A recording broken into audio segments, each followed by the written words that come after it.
Hey everyone, welcome back to the channel. This is episode 6 in our Women of the Bible series. Today, we're talking about Miriam, a prophetess, worship leader, and key figure in Israel's journey out of Egypt. Her story is one of courage, worship, leadership, and also warning. Let's dive into her story together. Miriam was the sister of Moses and Aaron. She was born during a time when Pharaoh ordered all Hebrew baby boys killed. Her courage helped save Moses' life. Even as a young girl, Miriam shows bravery and wisdom. In Exodus 2, baby Moses was placed in a basket in the Nile. Miriam watched nearby.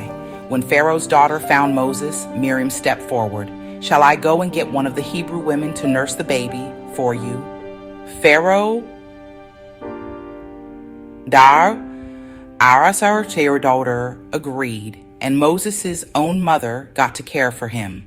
Miriam's quick thinking preserved her brother's life and kept him connected to his heritage. Years later, after the Exodus, Miriam emerges as a leader among her people. Exodus 15:20 calls her Miriam the prophet, Aaron's sister. She's the first woman in the Bible given the title prophetess. She spoke God's words and encouraged the people in their faith. After God parted the Red Sea and destroyed Pharaoh's army, Israel was delivered from slavery.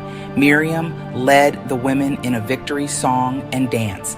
Exodus 15:20-21 says, "Then Miriam the prophet, Aaron's sister, took a timbrel in her hand, and all the women followed her with timbrels and dancing. Miriam sang to them, 'Sing to the Lord, for he is highly exalted. Both horse and driver he has hurled into the sea.'"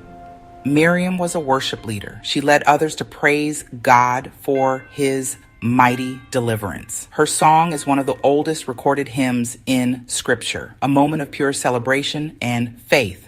But Miriam's story doesn't end there. She also struggled with envy and pride. In Numbers 12, Miriam and Aaron spoke against Moses. "Has the Lord spoken only through Moses? Hasn't he also spoken through us?" They challenged Moses' unique leadership. God heard it. He affirmed Moses' special role and rebuked Miriam and Aaron. God struck Miriam with leprosy as a sign of his judgment.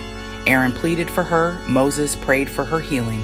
God healed her, but she had to stay outside the camp for 7 days. This was both discipline and restoration. Miriam eventually returned to the community. She remained respected as a leader and prophetess. When she died in Numbers 21, the text notes it quietly. Miriam died and was buried there. Her death marked the end of an era. Despite her failure, she was honored in Israel's memory. Micah 6:4 says, "I sent Moses to lead you, also Aaron and Miriam." God included her in his list of faithful leaders. Miriam's life is complicated, but real. She was faithful and flawed, just like us. So, what can we learn from Miriam? 1. God uses women as leaders and prophets. She spoke for God and led worship. 2. Worship matters. She led Israel in praising God for his deliverance. Worship is powerful spiritual leadership. 3. Courage and wisdom save lives. As a girl, she helped save Moses. 4. Even leaders can stumble. She let envy and pride lead her astray. We must guard our hearts.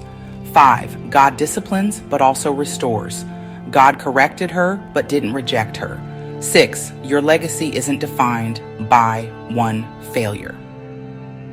God still honored her in Israel's history. Miriam's story shows us that leaders aren't perfect. They need humility, repentance, and God's grace. But God can use anyone willing to follow him despite their flaws.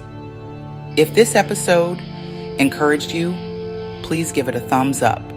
Share it with someone who might need it, and subscribe so you don't miss the rest of the Women of the Bible series.